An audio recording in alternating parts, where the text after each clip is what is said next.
우리가 매일 스위치를 켤 때마다 그 전기가 되게 얌전하고 통제하기 쉬운 녀석처럼 보이잖아요. 네, 맞아요. 일상에서는 전혀 위협적이지 않죠. 근데 막 창밖으로 번개가 칠 때 그 파괴력을 보면 완전히 다른 얼굴을 하고 있단 말이죠. 그게 사실 전혀 다른 현상 같지만 결국 그 얌전한 스위치랑 폭발적인 번개를 지배하는 건 똑같이 아주 단순한 규칙이거든요. 그래서 오늘 그 전기기능사 자격증 준비를 막 시작하신 우리 청취자님의 학습 노트를 바탕으로 이 심층 분석 시간을 준비했습니다. 아, 너무 좋네요.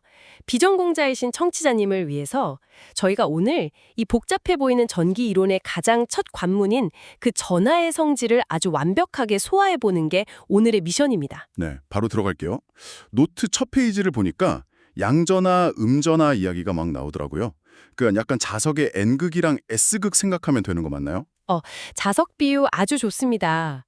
전하도 양전하랑 음전하 이렇게 두 종류가 있는데요.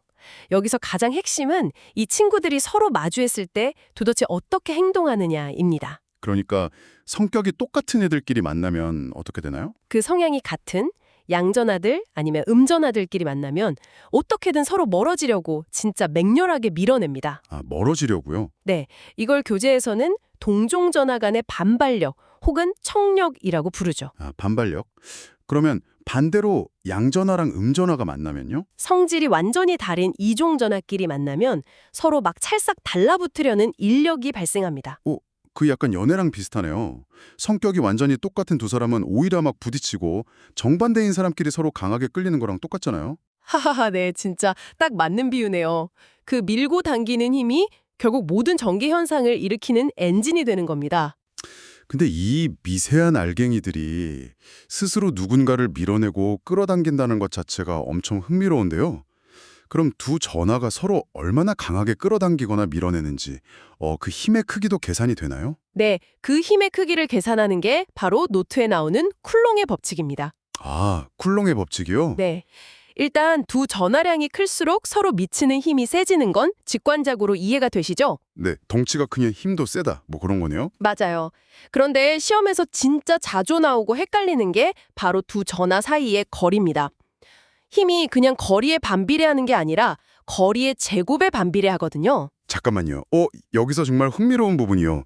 그냥 반비례가 아니라 제곱에 반비례한다는 건 거리가 2배 멀어지면 힘이 절반이 되는 게 아니라는 거잖아요. 그렇죠. 힘이 절반이 아니라 무려 4분의 1로 뚝 떨어져 버리는 거죠. 와, 3배 멀어지면 힘은 9분의 1로 확 줄어들고요. 네, 맞습니다. 전하들이 서로 조금만 멀어져도 그 끈적했던 상호작용이 기하급수적으로 훅 약해진다는 뜻이죠. 와, 진짜 조금만 떨어져도 순식간에 남남이 돼버리면 엄청 냉혹한 세계네요. 반대로 조금만 가까워져도 힘이 폭발적으로 커진다는 거고요. 정확합니다. 그리고 이 미세한 거리의 밀당이 한계점을 탁 넘는 순간 우리 눈에 보이는 거대한 자연현상으로 나타나게 됩니다. 그게 아까 처음에 말했던 번개 같은 건가요? 네, 구름 속에 엄청난 양의 정전기가 쌓여 있다고 한번 상상해 보세요. 원래 공기는 전기가 통하지 않는 절연체잖아요. 그렇죠. 공기가 전기를 통하게 하면 우리는 다 감전됐겠죠? 맞아요. 그런데 구름이랑 땅 사이의 전압 차이가 극한으로 치솟으면 이 전하들이 서로 밀어내는 그 반발력을 견디지 못하고 아, 공기를 뚫어버리나요? 네, 공기백을 박살내면서 지면으로 한꺼번에 쏟아져 내립니다. 그게 바로 낙뢰, 즉 번개라는 거대한 방전 현상인 거죠. 헐 대박. 좁은 방 안에 서로 싫어하는 동종 전하들을 억지로 꽉꽉 눌러 담았더니 결국 참지 못하고 문을 부수고 뛰쳐나가는 장면이 그려지네요. 네, 그 억눌렸던 반발력의 스케일이 번개라니 무시무시하죠.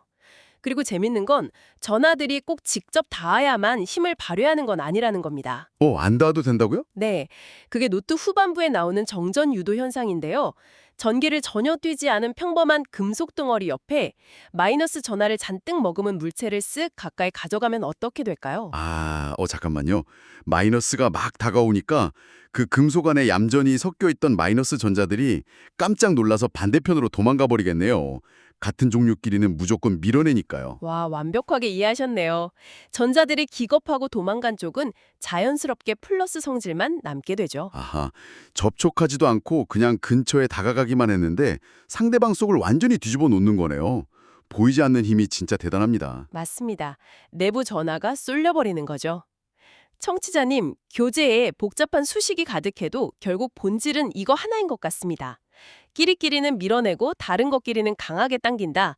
그리고 거리가 멀어지면 그 힘은 걷잡을 수 없이 약해진다. 네, 이것만 확실히 작아도 자격증 합격을 위한 기초공사는 끝난 겁니다. 전기의 언어를 이해하는 첫걸음을 아주 튼튼하게 내디디셨어요. 그런데 오늘 이야기를 나누다 보니까 저 문득 이런 생각이 들어요.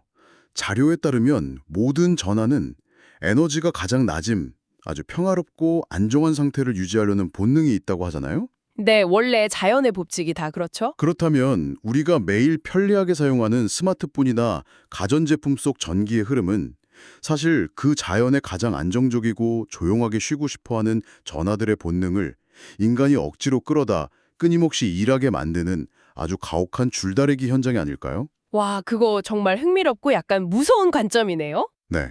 청취자님도 오늘부터 일상 속 스위치를 켤 때마다 얌전해 보이는 세계 속에 숨겨진 전하들의 이 아우성을 한번 상상해 보시길 바라면서 저희는 다음 심층 분석 시간에 다시 돌아오겠습니다.